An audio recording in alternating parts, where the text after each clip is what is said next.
Remember, remember, the 5th of November. And a little rhyme that's told in England today to celebrate Guy Fawkes Day. Guy Fawkes was a Catholic who went in on a plot to bomb the Protestant House of Lords. His bombing attempt was unsuccessful and he was executed as a traitor.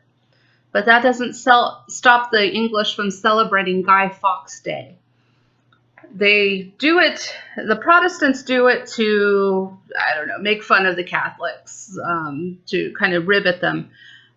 What happens is, leading up to November 5th, which is Guy Fawkes Day.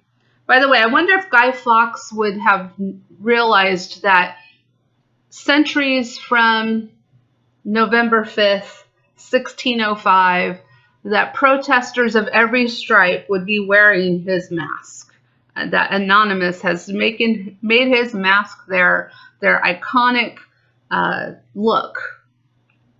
I don't know how Guy Fawkes would feel about that. But anyway, what happens in England is, leading up to November 5th, the children in town make an effigy of Guy Fawkes.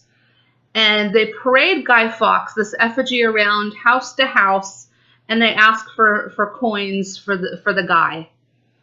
And it's sort of reminiscent of today's trick-or-treating. And on November 5th, they have a big parade and they have bonfires. Again, we're seeing in the Halloween traditions the use of bonfires, trick-or-treating, and at the end of the celebration, the children or the people burn Guy Fawkes' effigy in the bonfire, reminiscing of how he was executed.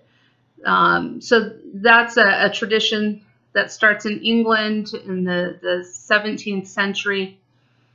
And at the same time that Guy Fawkes is happening, we're starting to see Puritans coming to America. In northeastern America, Massachusetts. And the Puritans left England because it was both too pagan and too Catholic. They came here, they wanted nothing to do with Halloween or Samhain, and we know how that ended for the Puritans in the witch trials of 1692. 20 innocents are killed. They're all hanged. One man is actually crushed to death by stones. And it's reported that the only thing that the man said in his 2 days of torture was more weight. When they added more weight to him and they crushed him. And they said that it took so long for him to die and his body became so bloated that one of the men was actually taking their walking stick and shoving his bloated tongue back in his mouth.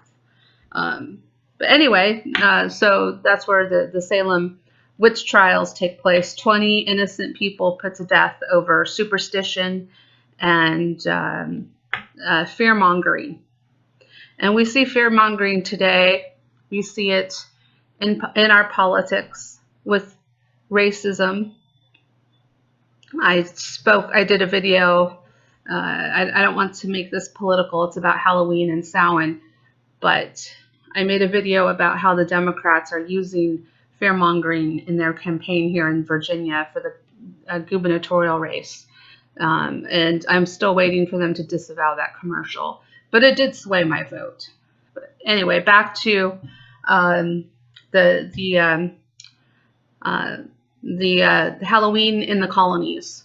In the early 1800s or early 19th century, in Virginia is where the modern Halloween is sort of born. I mean, Virginia, if you picked a place in America where Halloween starts, it actually starts in Virginia at the end of the 18th century, early part of the 19th century. I haven't been able to tack down exactly what year. Haven't found any written references before the 18th century. I'm sorry, before the 19th century. But in Virginia, what you're seeing is what's called play parties. And at play parties, you have people dancing and they're bobbing for apples and they're doing divination games. Ladies would burn or cook food in the fire, and it was said that they would see the face of their future husbands.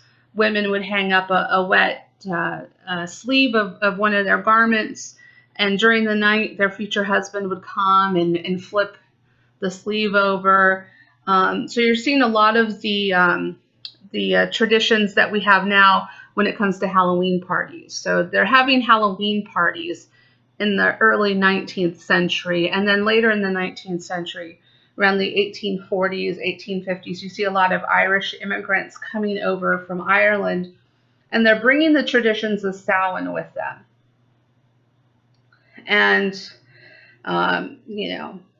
so we're seeing more of the traditions of the bonfire, and again celebrating the dead relatives, the relatives who had passed away that year, and trying to avoid the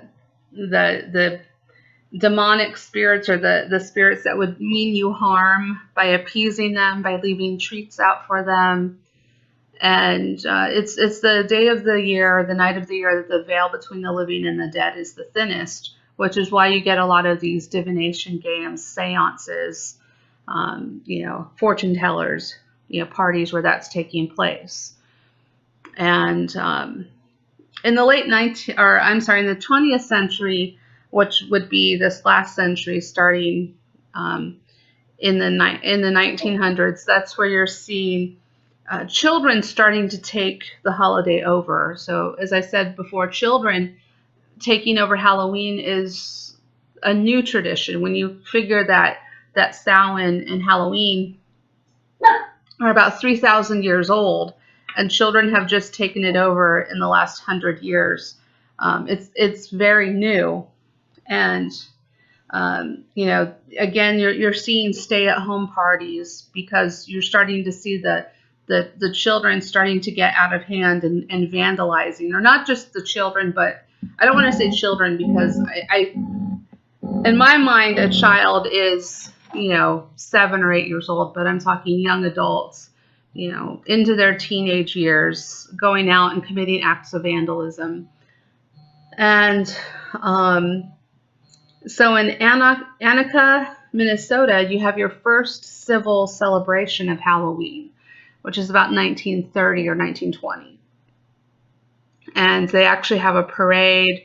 There's radio stations that are having contests that they would take your name, and a half an hour from taking the names at a certain time, they would start calling people at home, and you'd only win if you were at home. So you had to be home to win. So again, another way to try and keep children or young people out from committing acts of vandalism. And again, my favorite thing, and I think it would be funny, I actually, in researching this, I saw pictures of people taking lawn furniture and erecting little statues of lawn furniture on someone's roof, and I thought that was really funny. And people pushing buggies up on the top of a straw stack and leaving the buggy in the straw stack. So, not malicious things, but mischievous things that weren't going to cause a lot of harm, but, pretty funny.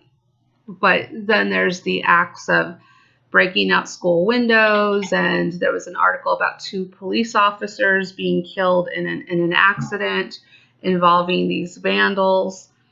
And in Detroit in the 1970s or 1980s, you had these, in Detroit, a series of arsons that were taking place, and they called it the Devil's Night.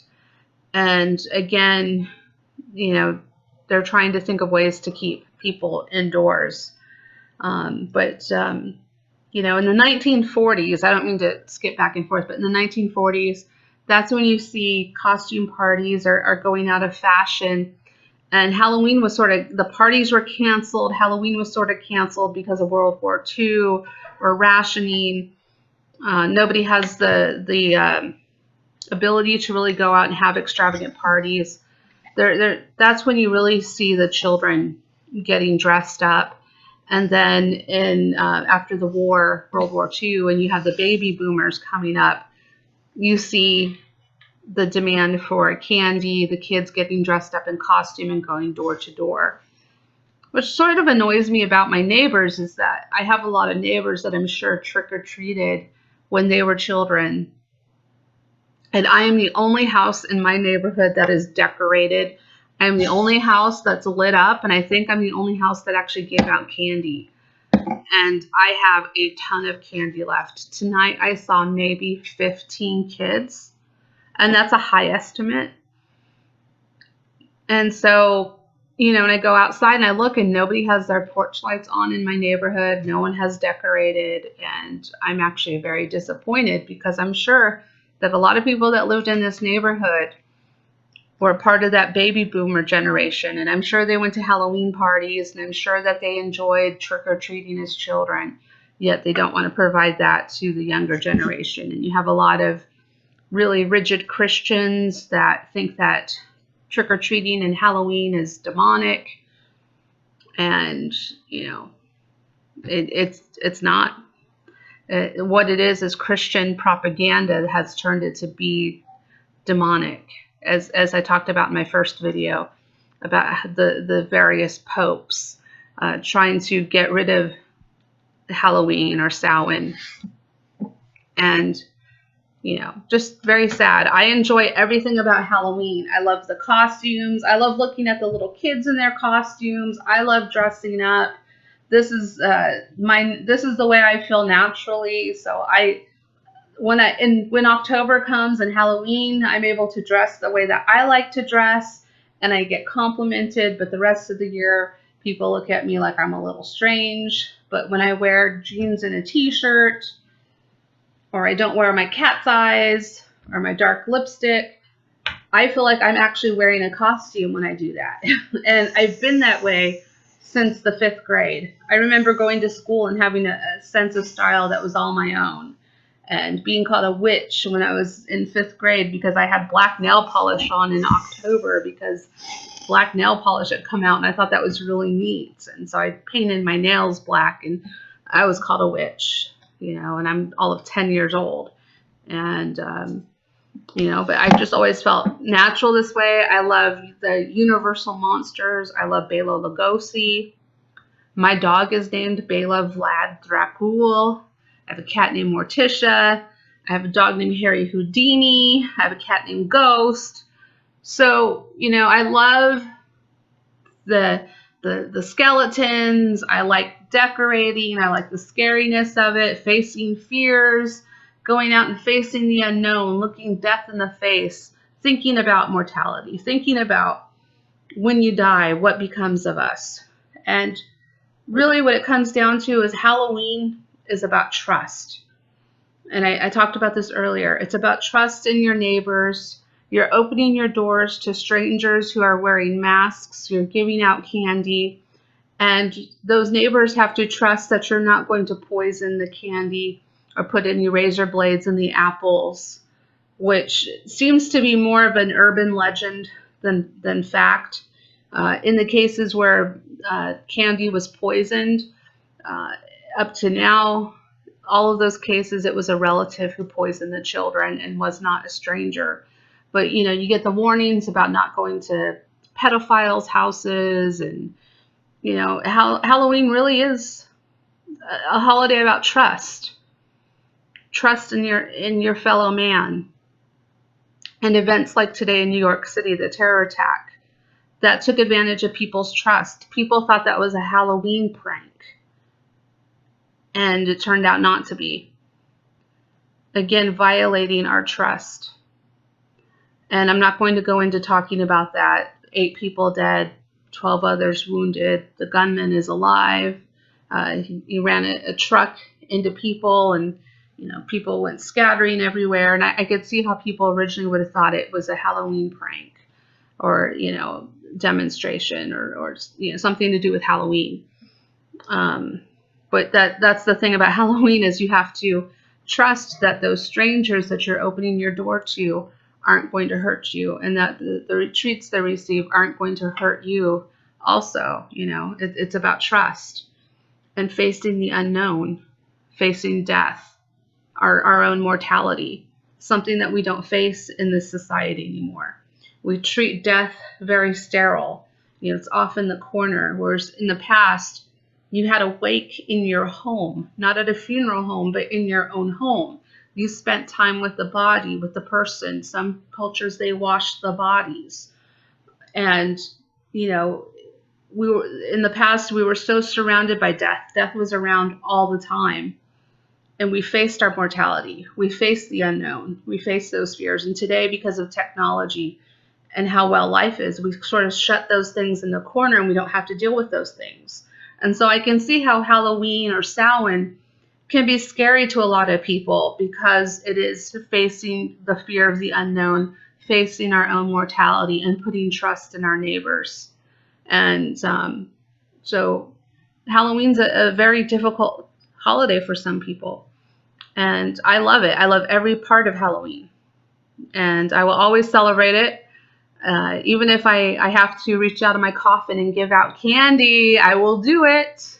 I will, if I can rise from the grave and wander around on Halloween and give little scares and little mischievous little zaps at people just to have fun, I would be the one who would do it because I love Halloween. I love the mischievousness of it.